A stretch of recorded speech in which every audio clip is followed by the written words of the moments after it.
Hey guys, I'm JilLee, and in this video, I'll be trying out a watercolor canvas for the first time. I've always wanted to try painting on canvas, and so I went to the art store the other day to buy some canvases to try out.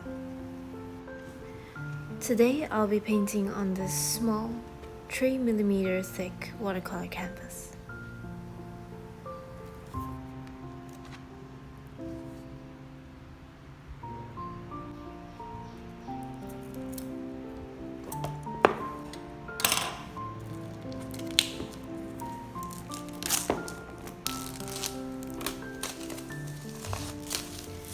This is a 9 by 12 inch canvas, which is about the same size as an A4 paper. I'll be painting this house that I have painted before in my watercolor sketchbook.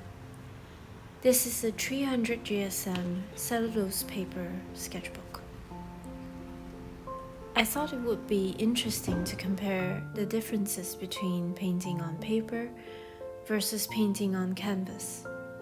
Plus, I felt that it would be more comfortable for me to paint something similar to what I've painted before, whilst trying out a new surface. Here, I am visualizing how big I want the drawing to be and how much white space to leave blank.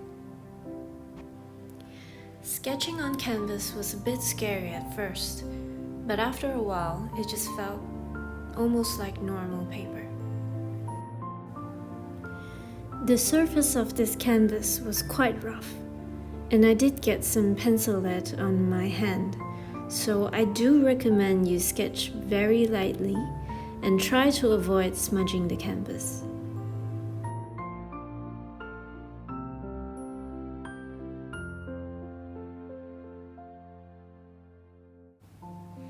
It was very easy to remove any extra pencil marks with an art eraser.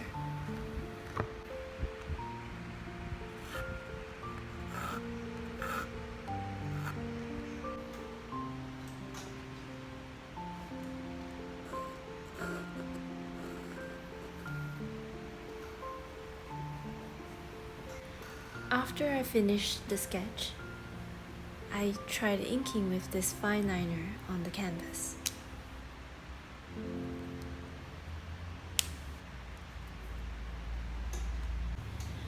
I like ink lines in my artwork, especially when it comes to buildings, and I tend to make the lines a little bit wonky because I like how that makes it look.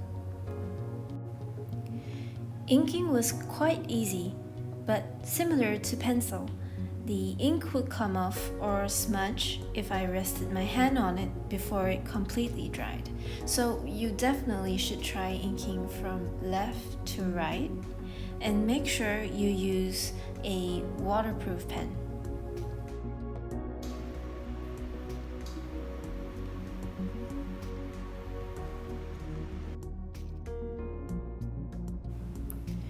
So you can see all the pencil smudges from my hand resting on the canvas whilst I was inking and whilst I was sketching. So I'm removing all these pencil lines and smudges with the art eraser. So I was worried that the eraser would smudge the ink, so I actually left it to dry before removing the pencil marks. So you can see the pencil marks are coming off quite easily, and the ink luckily was fine even when I rubbed pretty hard. However, when I rubbed the ink with my finger, some of the ink did come off, so I was a little bit worried that if I painted watercolor over this ink, it would come off, so I did let it dry for a little bit longer after that. At first, I used quite a lot of water when painting, so the paint started to run everywhere.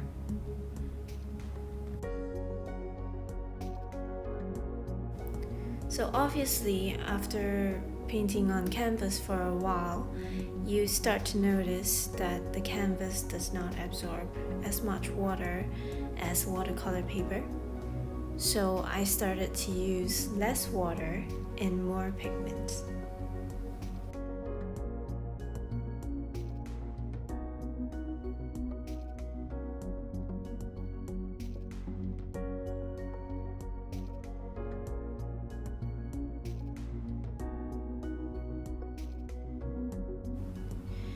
One of the things I really liked about the canvas was that the paint dried very slowly compared to watercolor paper.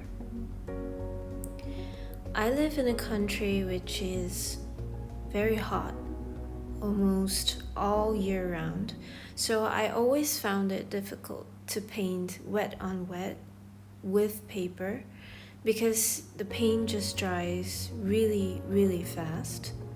So one of the things that I really loved about this canvas was that it dried really slowly.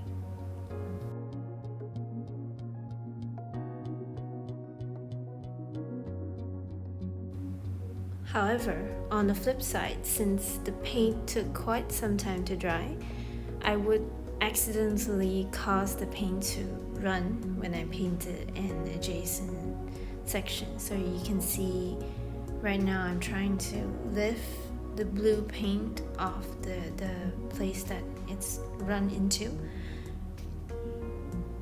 So that's another thing about this canvas, is that paint tends to lift very easily when it's still wet. So corrections were pretty easy with this canvas.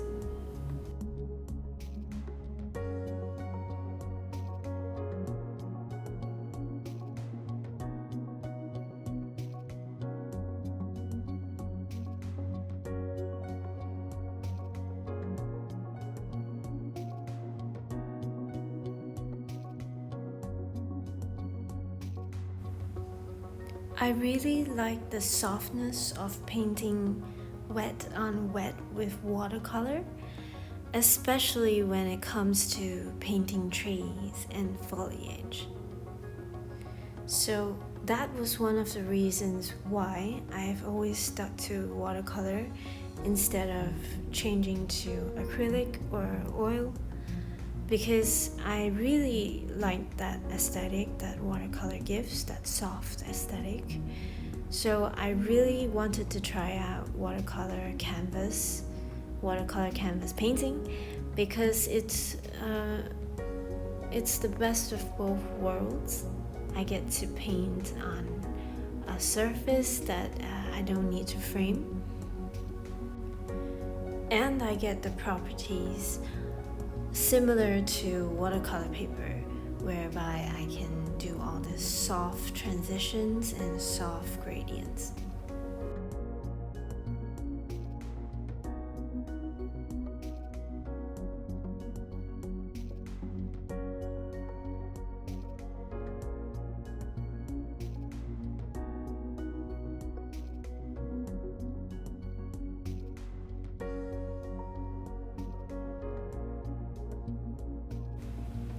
So at this point, I was quite impressed with this canvas.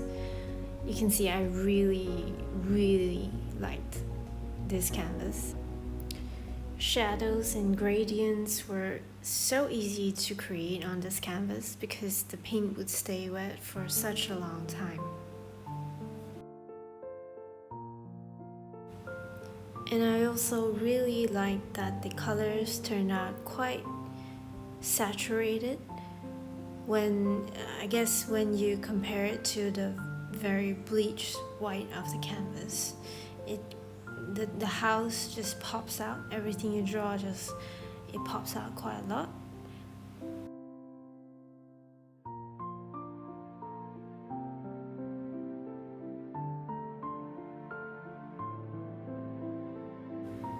So I quite enjoy this almost final stage of the painting. So now you can see what it's almost going to look like. And so I added in the final shadows and the final details.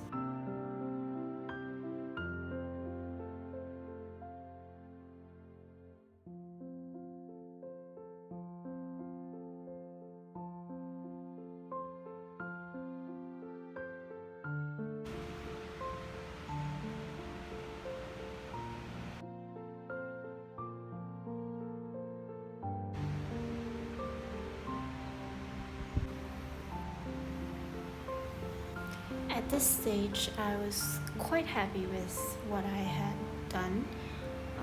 It looks almost the same as the sketch that I did, but I felt that it was lacking something, so I added more shadows to the bottom.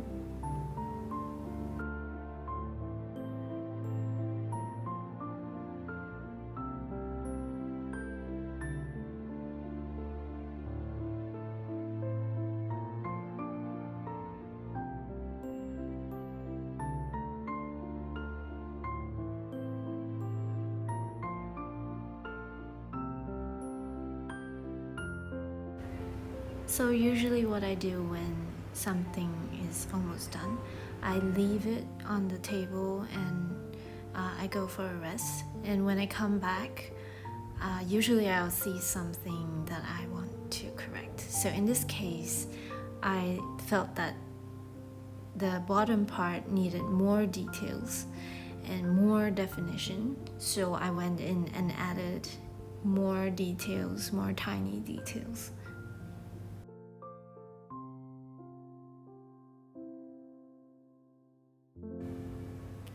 So the window on the top right got a little bit lost in the shadows, so I lifted some of the paint to create a little bit of a highlight.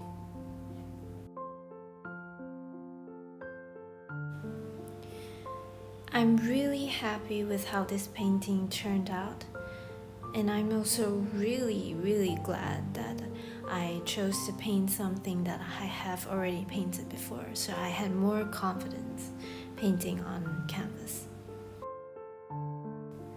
Because this is watercolor and paint might come off easily if water accidentally gets on it, I will be varnishing this piece in another video.